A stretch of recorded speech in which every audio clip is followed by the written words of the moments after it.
All right, one more session. You've survived. Pastor asked me to do something on the temple, even though you don't have a temple open house to go to. And I think it's important for you to know. It's just right down the road in Elko. Some of you are from Elko. And so I don't know if you drive by that temple or not. I was out there last year when it opened doing some evangelism. And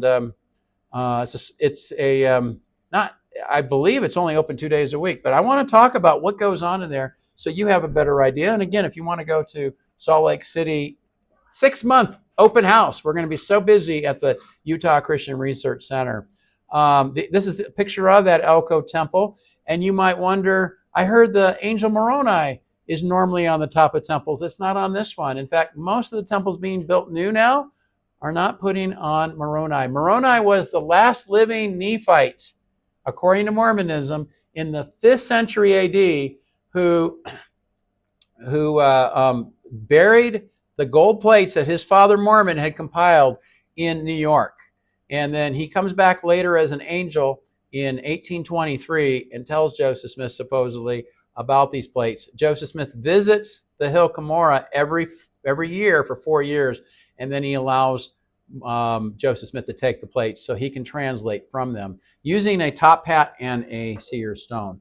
But they don't put that on most of the time. And so what they have said officially, occasionally building codes, possible cultural misconceptions, or architectural designs preclude the use of an Angel Moroni statue.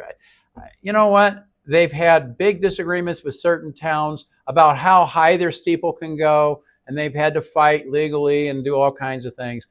I don't think they've been putting angels on for years and years and years, and never have they had really a problem with the angel. It's the height of the spire that has caused the most problem. But I'm not sure why they did that, why they didn't put one on the Elko temple, and why they aren't putting them on most, except the possibility of it makes them a little too unique. And so getting that off there, and they don't have a cross. You're not going to find a cross on their temple or inside their temple, but you certainly have that with most temples, that Angel Moroni.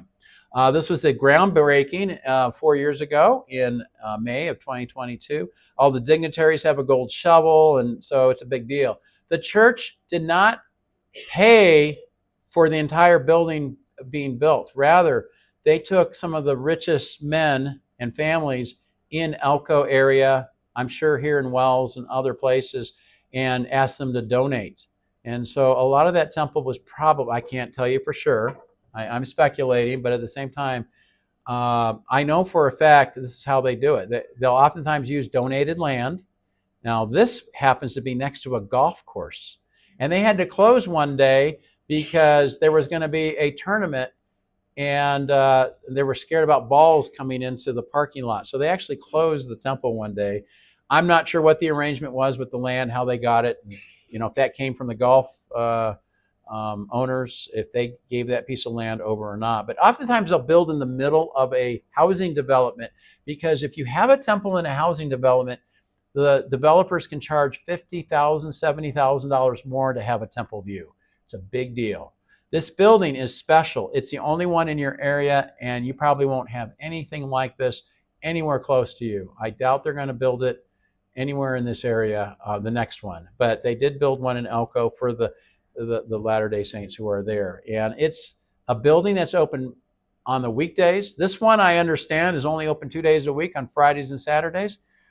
It's not open on Sunday. No temple is open on Sunday because it's a place of work and not a place of worship. So they don't do their baptisms there. They don't do sermons there. This is a place that I'm going to show you what they do, but they're not doing church services necessarily there. Basics temple stats. A temple is a place where work is done. I just said that. And the goal is to get to the very top. As God is, man may be, the celestial kingdom. That is the goal. And so I say temples open Monday through Saturday. A lot of temples are closed on Monday across the world. Depends on how many people are there to volunteer. They're all volunteers that are working there. The people who, and then the people that are called patrons are the people using the temple, closed on Sundays. You go through one time for yourself, and after that, you do it on behalf of the dead. There's 271 temples in operation. Actually, I need to change that. I think it's what did I say yesterday? What was the number? I need to change that. It's already above that. They're adding 1 to 3 temples every month right now. 55 under construction, 108 in planning, 7 scheduled for dedication. And so they have close to 400 temples that they have. And just to give you a reference, I'm going to San Diego on Thursday, and I'll be at the San Diego temple handing these out. I'm from San Diego. That was the first temple outreach Bill and I ever did. We handed out 700,000 people that went through over 6 weeks. We handed out over 100,000 newspapers. It's not as easy today to get those newspapers out, but I'll be going there. That San Diego temple was only number 45 in 1993. 45. Now they've got 270 plus. So they have, I don't know what the number is, that like 5 times, 6 times in the last 30 years. So they're going gangbusters. And the reason why, they're establishing as many temples as they can before the millennium starts. Once the millennium starts, Jesus is going to set up shop probably in both Jerusalem and also in Independence, Missouri. They do believe that still.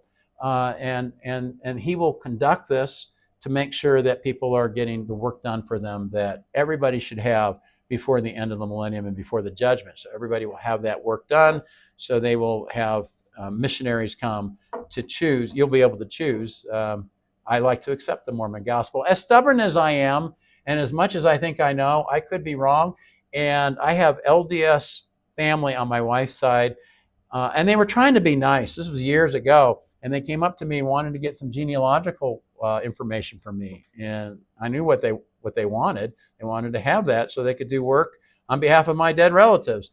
And so, I was kind, and it's hard when you have LDS family. Some of you may have LDS family. It's not easy. I don't think it is. But they said, the cousins of my wife, Terry, said, when you die, a year later, we will do the work for you. My family has adopted your family, and we will do all the work in the temple so that you will have that opportunity in the next life. The Bible says very clearly in 2 Corinthians 6:2, today is the day of salvation, right?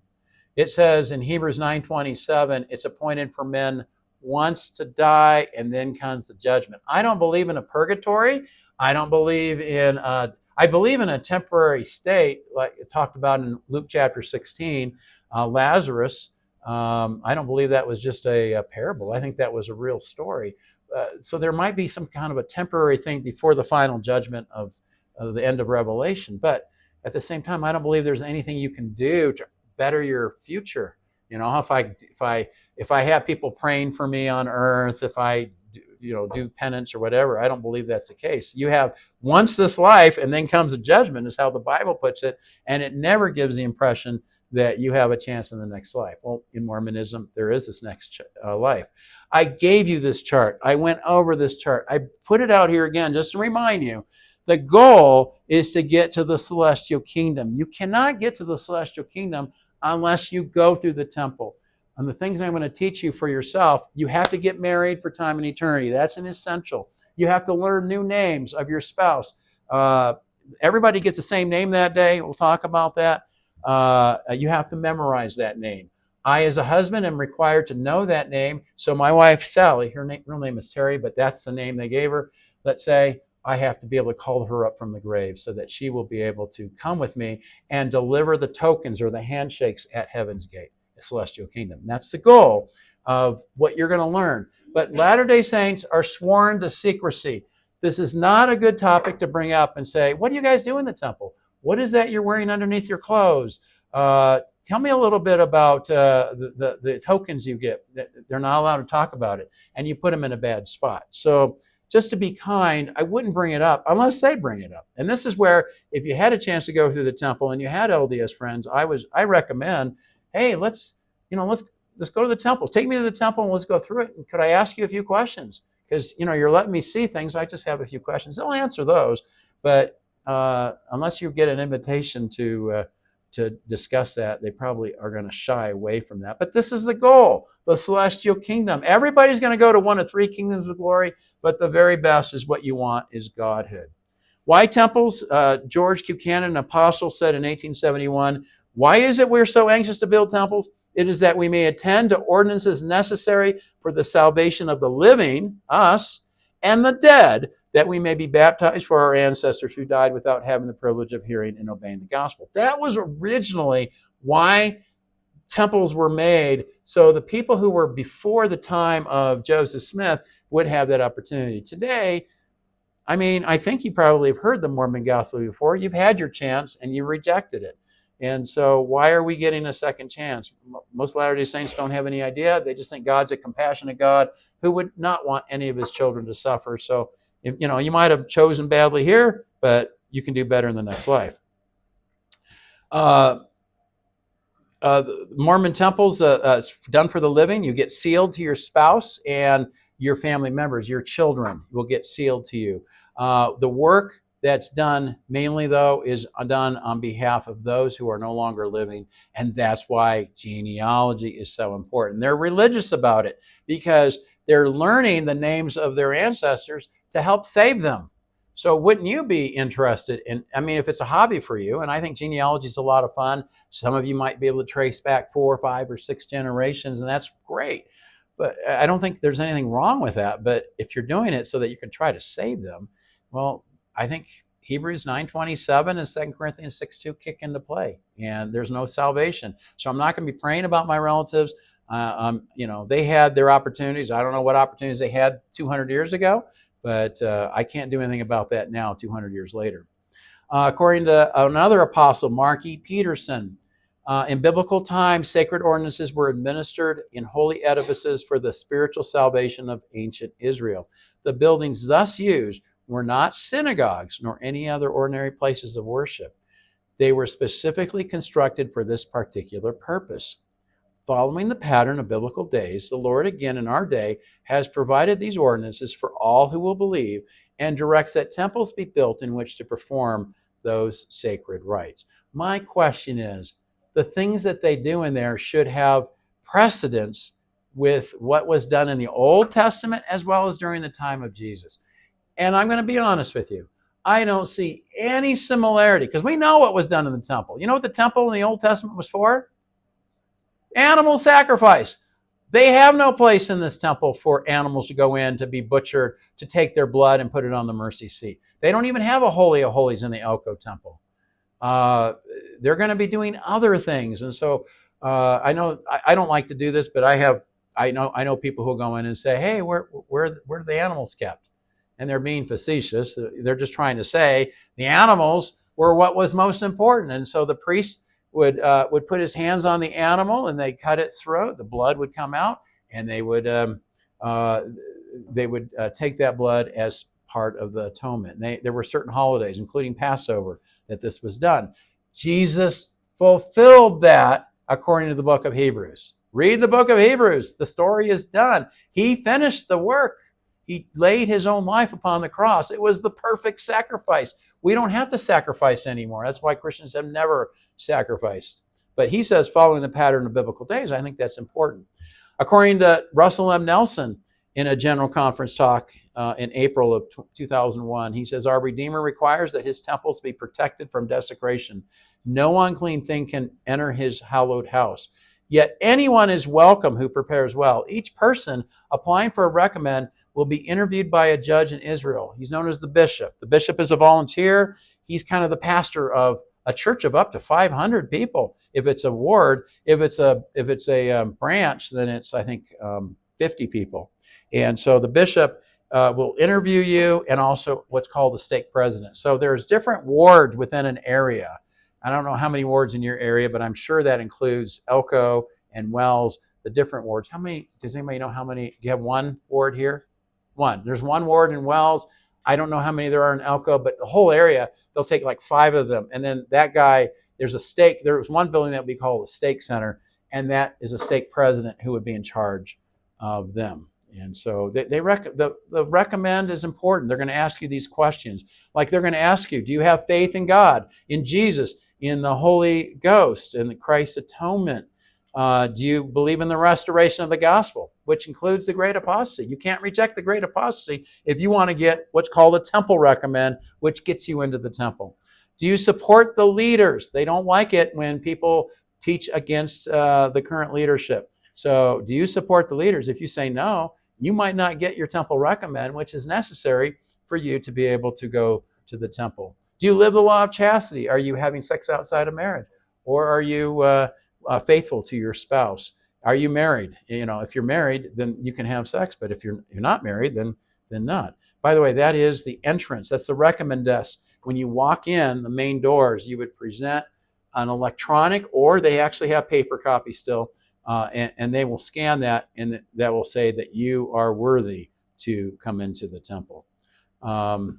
Here's some more things. Not affiliated with anyone who's against the church. That's why I have a hard time making friends in my neighborhood. I actually had a guy down the street, and bizarre. I've been in my house since 2010, and he took my wife aside. I was really weird. And he said, "We know what your husband does, but we're okay. We can still be your neighbor, but we know what he does, and we don't like what he does." And I know that that's been an issue with some of my neighbors. I don't go around with a street sign or bullhorn. Hey, everybody, I'm not that kind of guy. I am bold when I'm at an event, certainly, but I'm not, you got to live with your neighbors, right? But he made it a point to let her know that they knew who I was. Okay, so for them to be my friend, hey, would you like to go out for lunch? Probably isn't going to work. Actually, we have season tickets to this Hell Theater in Sandy. Beautiful theater. It has 3 different theaters inside of one building. It's an amazing organization. They're Mormons, the Hales, and so we have season tickets. And over a course of 2 years, we were inviting our neighbors, including our Mormon neighbors, to come have dinner with us and let's go to the play. And so a lot of them took us up on that. So they didn't have a problem with that. So that's good. Keeping the word of wisdom. What's the word of wisdom? That's not drinking hot drinks. That's not having tobacco. That's not drinking alcohol. A lot of people are thinking they're going to get rid of the hot drink rule soon. This will be interesting. I think they could get away with it because coffee is a huge deal in Utah. And a lot of Mormons are sneaking the coffee behind the church's back. They're because it's hard. Would you guys have a hard time not being able to drink coffee and tea? Well, so you have to say, though, I know some bishops will let this one slide. Yeah, Bishop, sometimes I stop by Beans and Brews. Oh, just try not to do that so much, okay? All right, I'll do my best. But you're supposed to say that. Alimony child support payments have to be paid. You have to promise that. You have to wear these special garments underneath your clothes and confess your major sins. What was the biblical temple for? We said it wasn't for righteous people. It was for sinners who the blood sacrifice was symbolic of the covering of sins and the forgiveness you get. Consider Luke chapter 18. Remember Luke 18? I'll read the story in verses 10 through 14. 2 men went up to the temple to pray, one a Pharisee and the other a tax collector. The Pharisee, standing by himself, prayed this way: God, I thank you that I am not like other men, extortioners, unjust, adulterers, or even like this tax collector. I fast twice a week. I give tithes of all that I get. Interesting. It's kind of what you do at the temple recommend. Look at how good I am. I'm qualified. I'm doing what I'm commanded to do. Is this guy going to get kudos from Jesus? The tax collector stood off. He wouldn't even lift up his eyes to heaven, but beat his breast, saying, God, be merciful to me, a sinner.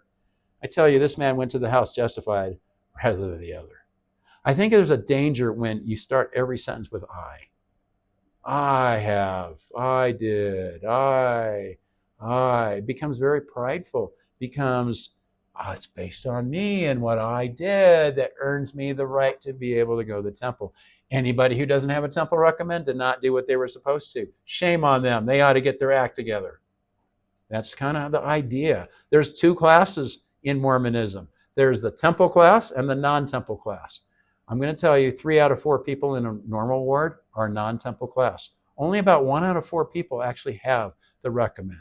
They are not doing everything they're supposed to do. I didn't mention, I didn't mention the tithing. They have to give tithing 10%.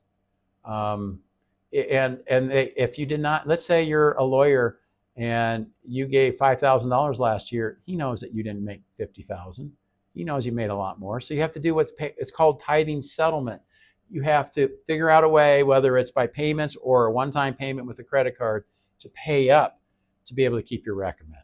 And that's a big deal because, like I said yesterday, you cannot go see your child's marriage ceremony in the temple without that recommend. You can sit in the main floor, the lower class people stay there, but everybody else gets to go to the special room in the family who have the temple recommends. I just see the Pharisee and the tax collector being an issue of making yourself worthy. They do make 5 covenants in the temple. A covenant is a promise. The law of obedience is the first covenant, and that's a promise that you're making to keep the commandments. I said you do it at baptism. You do it every week in the church service. They have a church service that will happen on Sunday, and you make that promise, the covenant, and then you make this at the temple.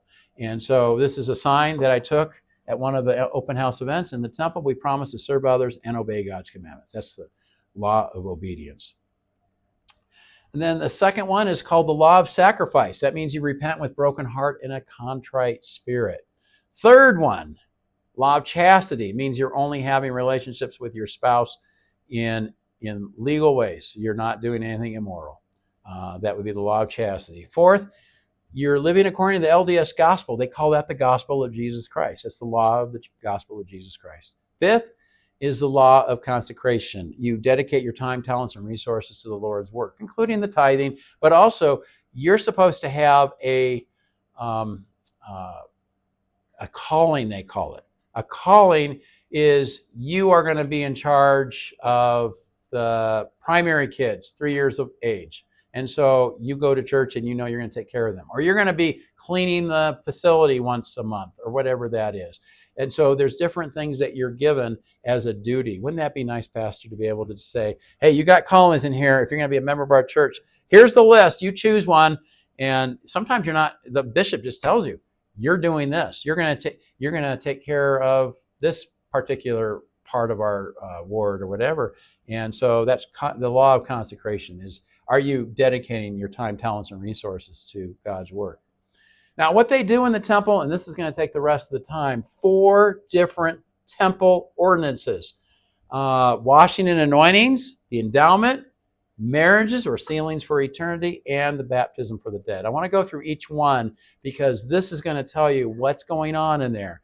I don't know what you thought before today. Maybe you had some ideas of what goes on in the temple, but we're going to try to correct any stereotypes. And that's what I want to do. I just spoke in April in Modesto, California, to a very large church, a Calvary Chapel of Modesto, and probably had 400 people in the audience. I preached at 2 morning services, and then I preached in the evening service. In the evening service, I had an Area 70 come. It's a big deal.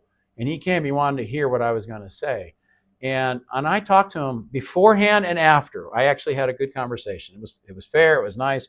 I appreciated him coming. And he was dressed in his tie and white shirt and all of that. But I just said, hey, I want you to know I'm not against you or your people. Not against you at all. The reason I'm going to share in the temple tonight, because they're having a temple open in October now in Modesto, is I just wanted our people to understand what really is happening in there and not have stereotypes. Because I've had Christians say, I hear they have a marriage bed in the temple. Is that true? No, that's not true. That's fake news, if you will. Whatever you think they do, I'm going to tell you what they do. And he actually told me on the way back, I was going back to the table after I was done, and they were doing a song up front. He came over and he says, I thought you were fair, and I thought you were respectful. I appreciate that. Shook hands, and it was fine, But 4 temple ordinances, these are the 4 main things that they're going to do, and any Latter-day Saint's going to acknowledge, I'm giving you more information they probably would like you to have, but I still want you to have the basic idea of what's going on. The washing and anointings, this is a preparatory or initiatory ordinances in the temple. This is going to be the first thing you do when you go for the first time. You do this for yourself. They signify the cleansing and sanctifying power of Jesus Christ applied to the attributes of the person and to the hallowing of all life. Women are set apart to administer the ordinances to women, and men are set apart to administer the ordinances to men. A commemorative garment is given with these ordinances and is worn thereafter by the participants. So they're given their undergarments. They wear those into this room where a man will be, if you're a man, or a woman would be for a woman. Now, you need to understand that it's changed over the years. In the old days, they still have. I just saw the one. Was it in Elko? I actually got to see the room where they don't normally show you that on the tour, and it has a little gold basin with water, and there's a place for oil, and so they anoint you. And so what they used to do is touch you on your temple, on your breast, on your hip to signify the loins, and your feet. They would bless each part, and they have words that they will use in that.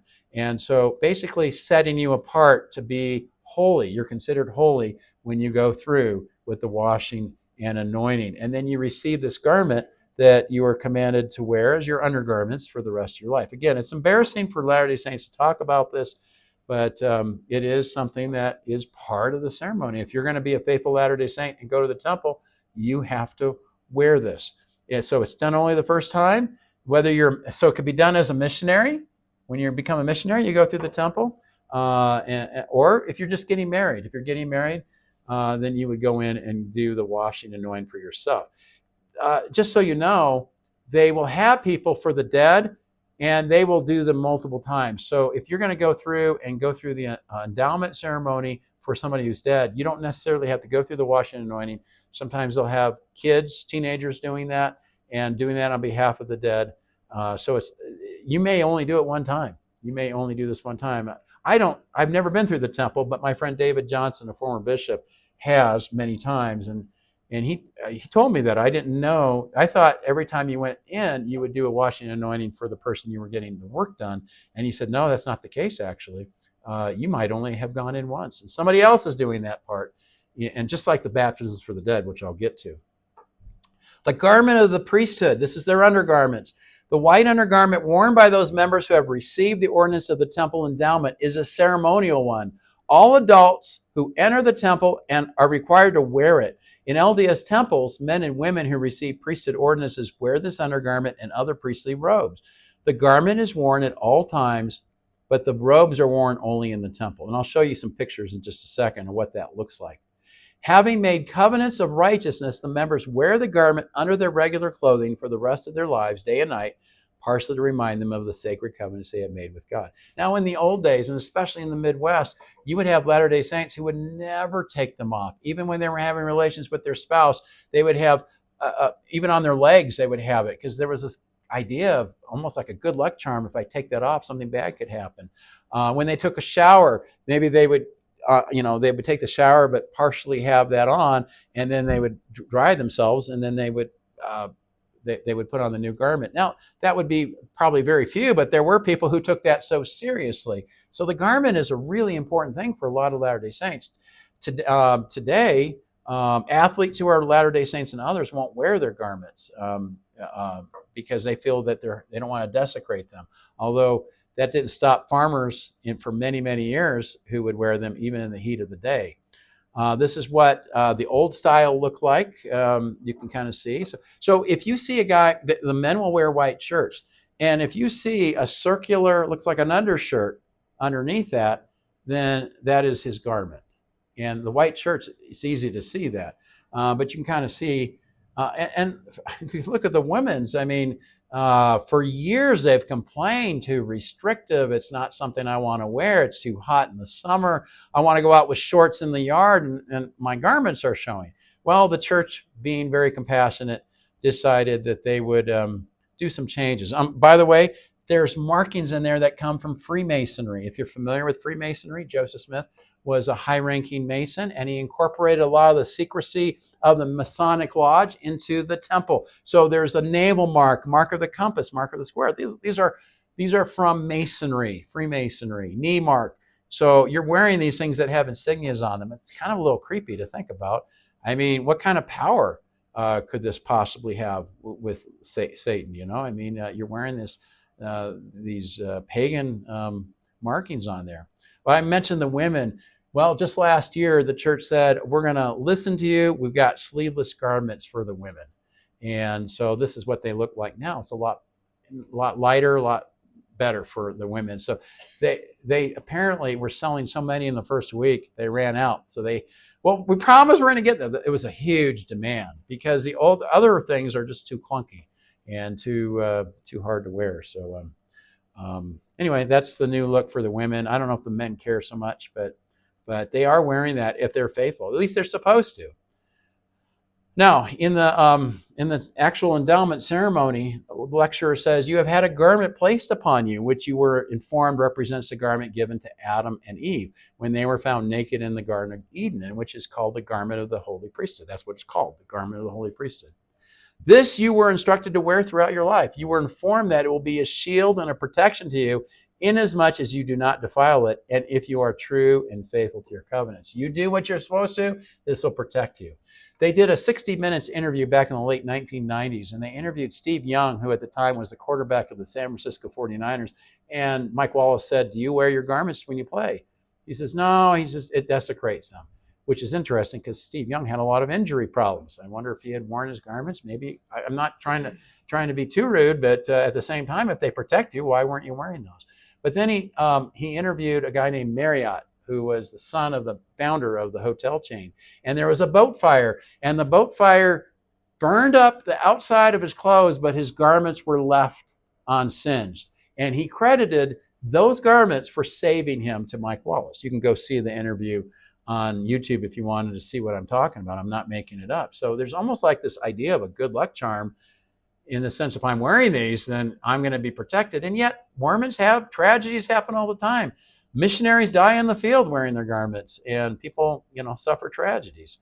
But according to Spencer Kimball, it offers protection. Temple garments afford protection. I am sure one could go to extreme in worshiping the cloth in which the garment is made, but one could also go to the other extreme.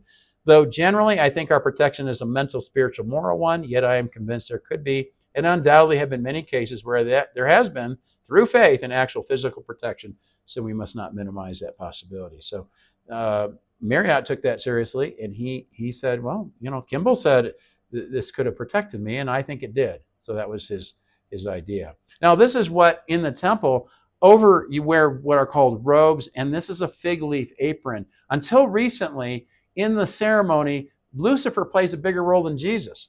And Lucifer, at one point, they don't do this anymore. I just found this out just in the last year. They've changed it. But he would tell them to put on their fig leaf aprons. And so if Lucifer tells you to do something in a temple, I'd say, I'm not doing it because you told me to do it. You're Lucifer. You're playing the role. And so this is what that would look like, the fig leaf apron. Now they don't have Lucifer saying that. They just have a general announcer say, now it's time to put on your fig leaf aprons to represent Adam and Eve. And by the way, you're not allowed to see this. This is not something the church is going to advertise. But the ceremonies have all been filmed secretly. There's this guy named New Name Noah. If you type in New Name Noah, one word, into YouTube, you'll get all his videos. And he has gone through and taped everything. It's as boring as can be. If you have a couple of hours you want to just sit and watch, but you can watch a ceremony. It's not great because it's a pinhole camera that he's moving around and stuff, but you can see what they're doing and you can hear the ceremony. It's nothing exciting, but church doesn't like that, of course. But it is available out there. We don't participate in that. We don't think there's any need to do that. But anyway, this is kind of what it looks like. The temple apron in the ceremony, the character playing Lucifer, and I need to change this because it used to be he told the audience to put on their fig leaf aprons. Apparently, that is. How are we supposed to know they've changed it? Well, somebody comes and says they don't do that anymore. I just went through the temple and they don't do that. They've made major changes. Back in 1990, they made some major changes. They used to have a Christian pastor who was preaching, and Lucifer says, if you preach this gospel, that one for Lucifer, I will pay you well. And so a lot of Latter-day Saints had this idea that Christian pastors, at the time, back in the 1990s, they said they're all making $75,000 a year. I mean, at that time was an extraordinary amount of money. And, there are pastors who make that today. But They would get the idea from that. So they took that out because a lot of people were complaining that they were dissing on the Protestant pastors who they make a big deal. Their bishops are not paid, but your Christian pastors are. Why are they getting paid what's called filthy lucre? They can't just volunteer their time like our bishops do. Well, being a pastor is a full-time job, right, Pastor? It's full-time. I mean, you couldn't work 40 hours a week and do what you're able to do here. This would be second priority for you. And so, the Bible says a workman is worthy of his hire. And so that's why, we pay our pastors. Witnessing tip, don't ask your friend about what goes on in the temple. Don't ask about the garments. They're not allowed to talk about them. And it's sacred. It's also secret. They'll say it's not secret, but their sacred nature is such that discussion in detail outside the temple is inappropriate. You're not even supposed to talk to your family. If your daughter is getting married and going in the temple, you're not even supposed to tell her anything. She's going to find out her first time going through. And let me tell you, there are a lot of surprised people who thought, this is the temple? This is what's going on? I mean, it's underwhelming for them. Richard Bushman says, well, some members will claim the Mormon temples are sacred, not secret. He said that temples are secret, plain and simple, noting that even members don't speak to each other about it. And then the second lecture continues, if you proceed and receive your full endowment, you will be required to take upon yourselves sacred obligations, the violation of which will bring upon you the judgment of God, for God will not be mocked. If any of you desire to withdraw rather than accept these obligations of your own free will and choice, you may now make it known by raising your hand. So if you're freaked out and you want to get out of the situation, you raise your hand and they'll escort you out. Just too much, especially on your first time. It could be too much. I mentioned the 1990. They used to have divulging the first token of the Aaronic priesthood that you would promise to have your life taken from you. I covenant before God, he used to say before 1990, and these witnesses that I will never reveal the first token of the Aaronic priesthood with its accompanied name, sign, and penalty. Rather than do so, I would suffer my life to be taken. And you use your thumb and you would do this, and showing that you would be willing to have your throat cut and then also to have your bowels disengaged. And they would do that motion. They don't do that since 1990. But look what they said in 1930, before 1930. We and each of us covenant and promise that we will not reveal any of the secrets of this, the first token of the Aaronic priesthood, with its accompanying name, sign, or penalty. Should we do so, we agree that our throats be cut from ear to ear and our tongues torn out by their roots. So you can see they've really taken these things out. They've softened what used to be said. So that's the first one. Second, endowment ceremony. In a general sense, a gift of power from God. Worthy members of the church can receive a gift of power through ordinances in the temple that gives them the instruction and covenants of the holy priesthood that they need in order to attain exaltation. The endowment includes instructions about the plan of salvation, which I gave to you in the illustration earlier. It comes from Freemasonry. Joseph Smith in 1842 talks about being a member. He received the first degree in 1842 and later became a 33rd degree Mason. You need to do the temple to get to the celestial kingdom.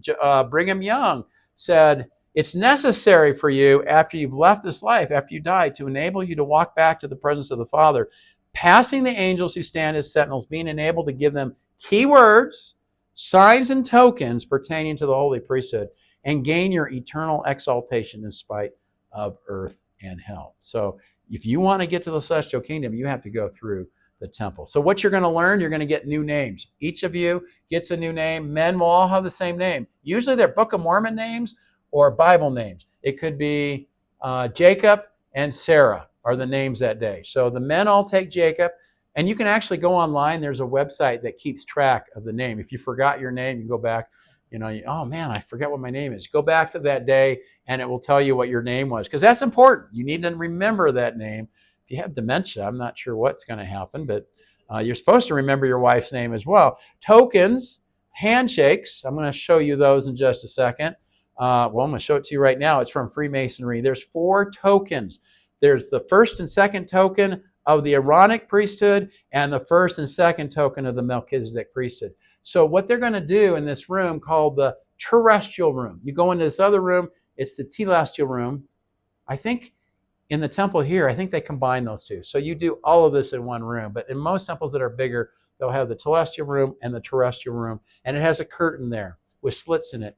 And so they're going to teach you these, like for instance, the sign of the nail, that first one there. So when you shake somebody's hand, you kind of put your finger in there, and there's a way of doing that. These are Masonic handshakes. Just so anybody here who's a Mason, you will recognize these.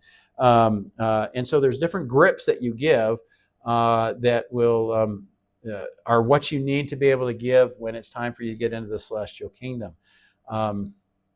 Let's see. Oh, I'm showing you here the Masonic handshakes versus the Mormon handshakes, and you can see they're very similar. That comes from a Mason source that I got, and you're seeing the same kinds of handshakes being done. I don't think a lot of Latter-day Saints realize that Masons today are given the same handshakes, and this is a secret society, same kind of idea that what Mormonism has. This is the ordinance room in Elko, and I'm almost positive you do everything. You don't have a separate room, celestial, terrestrial, because it's such a small temple. It's beautiful oak, stained glass, carpet. It's beautiful. There's an altar for you to be able to kneel at, and then there's a curtain there. They're not showing you the curtain here, but there would be a curtain there that allows you to get in. And the way you do your handshakes, there are people on the one side of the curtain, ordinance workers, and when you put your hand through the slit, they will shake your hand. They're going to teach you if you don't know how to do it. And they're going to help you learn those. Once you've learned them, they pull you through the curtain, and then there's a door, a glass door, to take you into what's called the celestial room, this grand white room. You see that door right there on the left-hand side? That's the door to get from the previous room into this grand celestial room. Now, this is a small one. Go to the Salt Lake City one, and it's going to be huge. It's going to be huge. I haven't been in it, of course. I've never had a chance. I will get into it in April next year. But we're going to see how big that one is. Grand. They'll have chandeliers. It's just beautiful. But you know what? So are the hotel I'm staying at. That's a nice hotel. You know, it has nice features. If you go to I go to some fancy hotels when I'm traveling foreign, and beautiful hotels, but nothing godly about it. I mean, it's just beautiful architecture and all the rest. The third thing is marriages and sealings. This is what Joseph Fielding Smith, the 10th president, said. Another thing that we must not forget is this great plan of redemption and exaltation is that a man must have a wife and a woman a husband to receive the fullness of exaltation. They must be sealed for time and for all eternity in a temple. Then their union will last forever, and they cannot be separated because God has joined them together as he taught the Pharisees.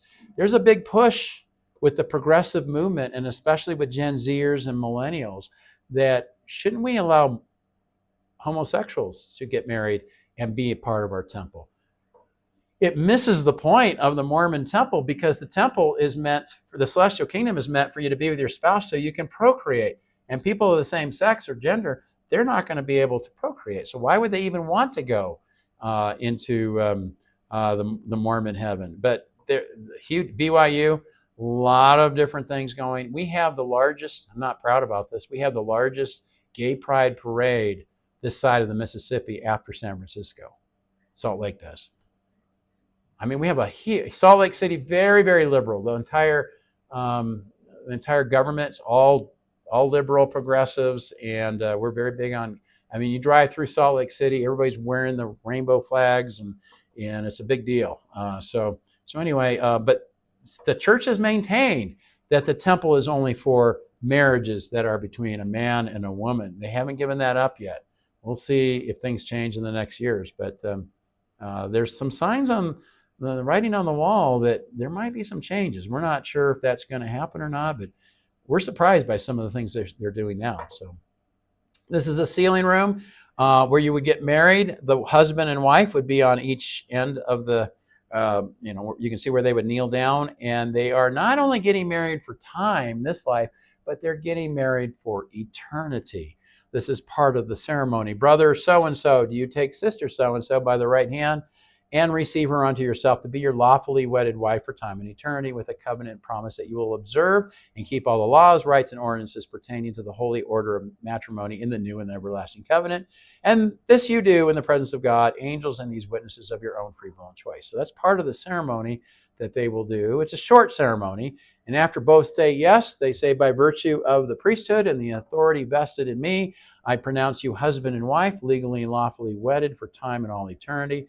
And I seal upon you the blessings of the holy resurrection with power to come in the morning of the first resurrection, clothed in glory, immortality, and eternal lives. And I seal upon you the blessings of kingdoms, thrones, principalities, powers, dominions, and exaltations. Where are you going to get that? In the celestial kingdom. So that's what he's talking about. So it's not just being married for time, but for all eternity that makes it different from yours. They make it a big point. We do not believe until death do us part. Wouldn't you like to be married to your spouse forever? Hopefully, I didn't hear any amens.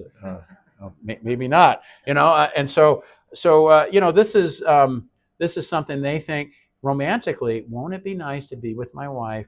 She's been my companion for 50 years here. We die. I, as the man, must remember her name, her new name. So she has Sarah. So I must call her from the grave. Sarah! You find out where she is. You are responsible to take her soul and take it now, both of you, to the Heaven's Gate, as I put it. And then after you are able to show the handshakes, after you're able to say, I am Jacob, she is Sarah, and you will be allowed then, if you kept all your commandments, to be able to go into the celestial kingdom. Finally, baptism for the dead. This is the most common rite being done in the temple today. D&C 128:17 says the most glorious of all subjects belonging to the everlasting gospel. Joseph Smith said those saints who neglected in behalf of their deceased relatives do it at the peril of their own salvation. They call themselves saviors on Mount Zion. The goal is to do this work so that they will have the opportunity to get to one of the three kingdoms of glory. Everybody will have this opportunity somewhere along the line. I happen to have Mormon relatives who say they're going to do it for me. You have to wait 1 year, 365 days. He said day 366 will be in there for you or whoever dies in your family.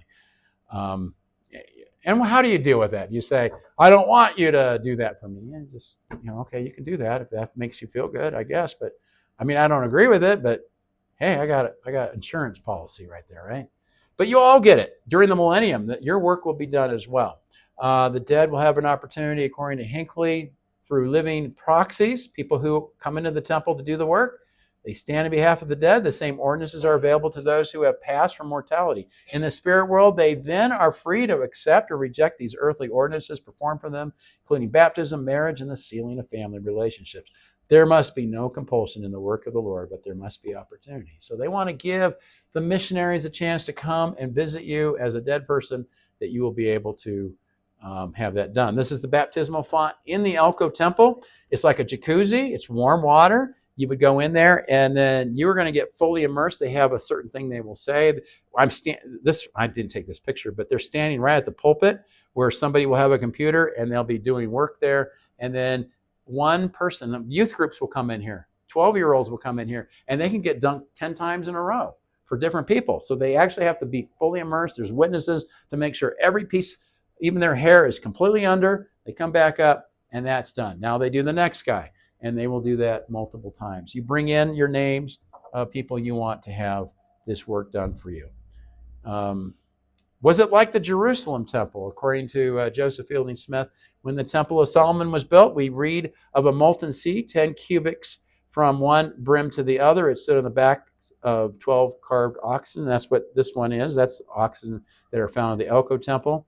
It was not used for baptisms for the dead, for there were no baptisms for the dead until after the resurrection of the Lord. So they said after Jesus got resurrected that it became a temple ceremony, which makes no sense because the Christians weren't going into the temple to do their work. They were outside the temple.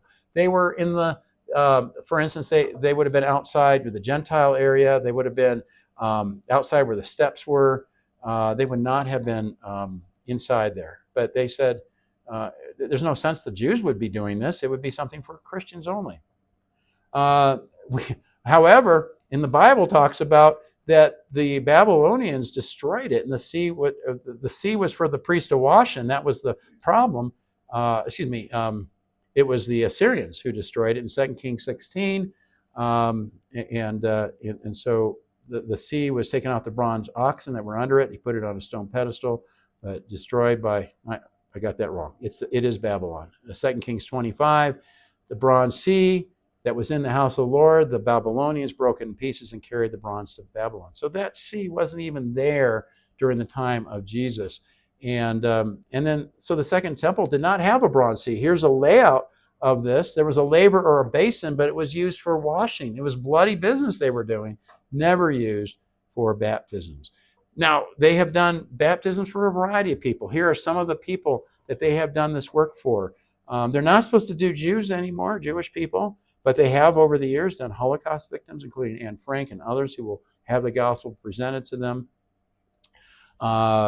Wilford Woodruff said the dead would be after you. He claimed that the signers of the Declaration of Independence and others visited him in St. George at the temple, and they said, you have the ability to redeem us. Go and do the work. And so they ended up doing the work for all of these signers of the Declaration of Independence because they were asking for it as spirits. So every one of those men that signed the Declaration of Independence with George Washington called upon me as an apostle. For 2 consecutive nights they worked. They demanded that I should go forth and attend the ordinances of the house of God for them. Just so you know, everybody gets it, even Adolf Hitler. Adolf Hitler was in March of 1996. This is the record from March of 96, but actually in 1993, December 10th, he was baptized. Somebody got baptized for Hitler and endowed in 1993, and then a few months later, they sealed him to his parents. So everybody gets it. Even Adolf Hitler's not going to outer darkness. Even he will, at the very least, get the celestial kingdom. So this is for everybody. The 3 kings of glory, guys like Hitler, he'll be in a bad place. But just the idea that he gets something, and it's as good as you want it to be. And so if you're in the celestial kingdom, it's not such a bad thing. I've run out of time, but just real quick, the verse that they use is 1 Corinthians chapter 15. It's a bad verse to use because you have to understand the context. Whenever you are trying to interpret and do exegesis, proper interpretation, you want to know what the context says. Paul, in 1 Corinthians 15, is making an argument for the resurrection of the body. That's his main point. He starts off by talking about how Jesus was seen by 500 people. If we don't believe in the resurrection, we're the most pitied of all people. And then he's building a case for the resurrection of the body. In verse 29, he says this, else what shall they do which are baptized for the dead if the dead rise not at all? Why are they then baptized for the dead? He's not saying this was something that Christians did. He's not saying anything positive or negative about baptism for the dead. He's just saying that there were people who were doing that because they were scared. Oh, if you're not baptized, then you're not saved. And so they were doing this work on behalf of them. And so he's just saying, well, why are they doing this if there's not a resurrection from the dead? He's not commending it at all. Never does he say that it's possible to do this work on behalf of dead people. But that's the one verse that they'll gravitate toward. And why does he use they? Why did he use third person they? D.A. Carson said, several writers have offered the following analogy. Imagine a Protestant writing. Why do they then pray for the dead if the dead do not rise at all? No one would take this as an endorsement of the practice of praying for the dead. It is a criticism of the inconsistency of praying for the dead while holding that the dead do not rise. To make this rhetorical question an endorsement of the practice of praying for the dead, one would expect, why do we then pray for the dead? Likewise, in 1 Corinthians 15:29, Paul preserves the more distant they. After all, his primary concern in 1 Corinthians 15 is the defense of the Christian doctrine of resurrection. It's a lot of information, but do you have a little better understanding of what goes on in there? 4 major things that take place. And by the way, Jesus is not at the center. Your LDS friends might say everything we do in there is about Jesus. It's not. He plays a minor role in the endowment ceremony. It's more about you getting washed and anointed. It's more about you going through these videos and watching the acting out scenes of the creation of the world and other things. It's you about learning your tokens, your handshakes. It's about getting new names. It's about baptizing on behalf of dead people. Jesus is not the center point at all in that building. It's an unbiblical building. I think people waste their time doing the work there. Some people go there 5 hours a week to do work. It's like, wow, I mean, that time could be better used elsewhere for something that doesn't have any effect whatsoever if this is not true. So